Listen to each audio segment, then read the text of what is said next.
Oi gente, sejam bem-vindos a mais uma aula de Geografia e hoje a gente conversa sobre o capítulo 13 e o capítulo 14.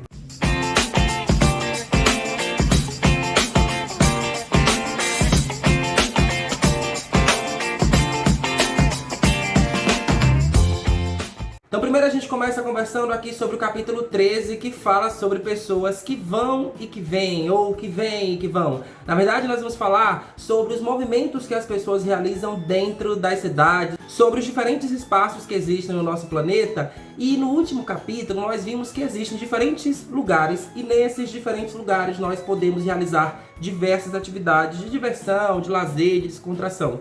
Mas agora entrando no capítulo 13, vamos investigar como é que essas pessoas se movem, ou o que leva, ou quais são os motivos desses movimentos das pessoas. Como eu disse, você sabe, as pessoas realizam diversos movimentos cotidianamente. Passeios, precisa resolver alguma coisa na rua, precisa visitar algum lugar, visitar algum parente distante também, ou às vezes para o trabalho. Observe que eu tenho aí na escola várias crianças que viviam em outras cidades e passaram a viver aqui porque os pais se mudaram, porque os pais precisaram trabalhar em outros lugares, ou foram transferidos de uma cidade para outra por conta do seu trabalho. Ou então, quando eu conheço algum outro país, eu faço um passeio turístico e acabo descobrindo várias curiosidades ou acabo me divertindo nesses espaços.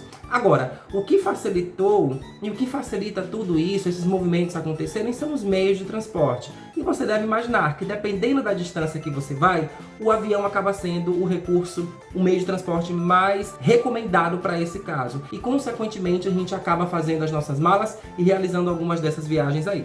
Aliás, por falar em bagagens, por falar em partidas, encontros, despedidas, não é mais ou menos assim que acontece num aeroporto, ou em uma rodoviária, se for o caso, ou até mesmo em um porto, né, de navios e tudo mais. A gente acaba deixando aí algumas coisas nesse lugar, mas levamos outras coisas para esse lugar. É como eu costumo dizer, nós levamos nossas bagagens, roupas, calçados, objetos, utensílios que a gente possa precisar ali, enfim. Mas também existe uma bagagem cultural, aquela outra bagagem que a gente coloca ali tudo aquilo que pertence à nossa cultura. Então eu coloco nessa bagagem o meu idioma, as minhas vestimentas, o tipo de roupa que eu visto, as minhas tradições, as minhas festas, enfim, diferentes traços de minha cultura.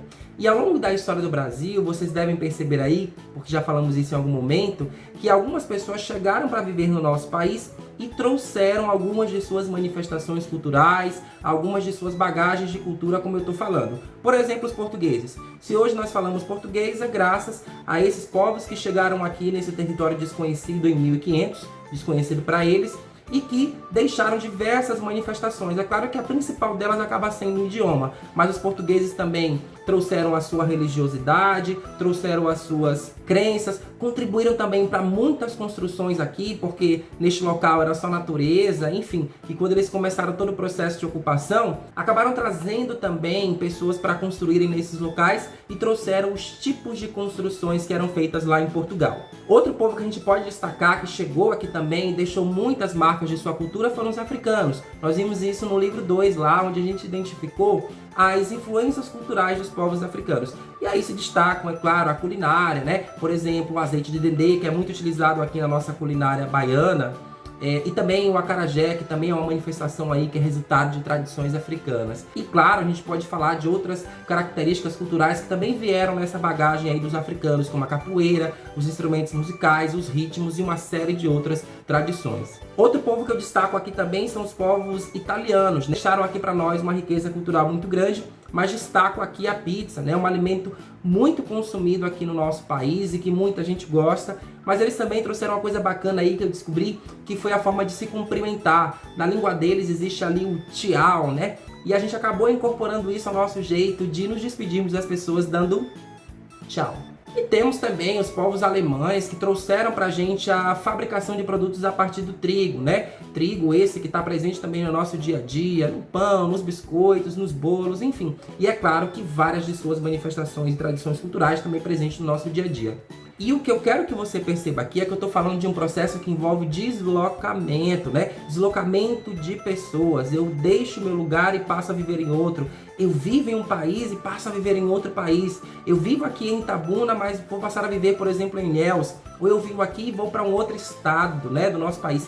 Isso nós chamamos de movimento, mas também podemos falar de migrações, né? Movimentos das pessoas de um lugar para outro. E isso pode acontecer, como eu acabei de dizer, de diferentes formas. Bom, aí você já entende que existem diferentes lugares no mundo, apresentam características diferenciadas, traços culturais diferenciados.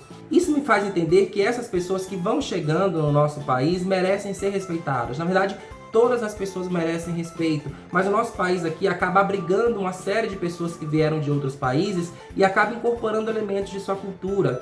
Isso também, de certa forma, é um sinal de respeito, mas é importante lembrar que qualquer pessoa deve ser respeitada, especialmente quando se trata de cultura, entendendo que elas são diferentes e que não adianta nada. Nós vivemos em um mundo com diferenças e o melhor disso tudo é sempre buscar o respeito a todos. Bom, e agora que você já entende aí os movimentos de pessoas de um lugar para outro, que é o tema do capítulo 13, isso nos leva a pensar que existem diferentes lugares e esses diferentes lugares apresentam diferentes recursos naturais.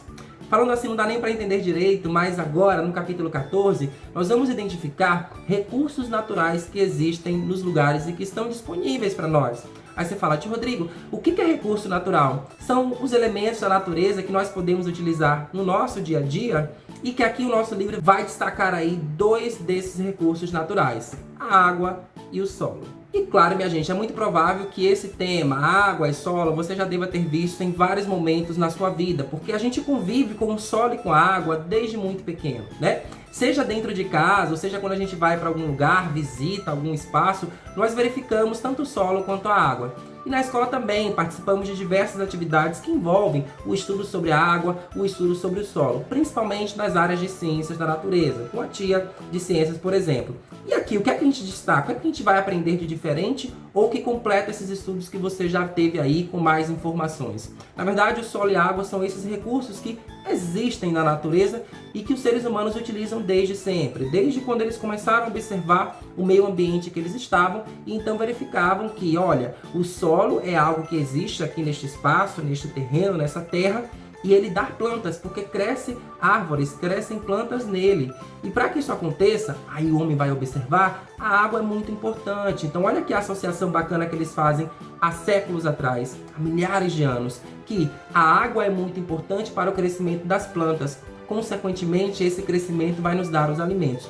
E é mais ou menos por aí que aconteceram diversas evoluções ao longo da história e a gente continua falando sobre isso, mas agora observando alguns detalhes sobre a água e alguns detalhes sobre o solo. Como eu te disse, a água está presente no nosso dia a dia. Realizamos diversas atividades que utilizam a água. Desde quando nós começamos o nosso dia, tomamos um banho, acordamos, fazemos um café, escovamos o nosso dente para molhar as plantinhas de nossa casa, enfim, realizamos diversas atividades domésticas que fazem uso da água. Você deve ter aí as suas alternativas sobre isso. Agora, além do espaço doméstico, a água também é utilizada em diversas outras atividades. Por exemplo, navegação, quando são colocadas aí diversas embarcações para levar e trazer mercadorias, tanto em rios quanto em mares. Gerar eletricidade com as hidrelétricas, que são usinas que utilizam a força da água para gerar energia.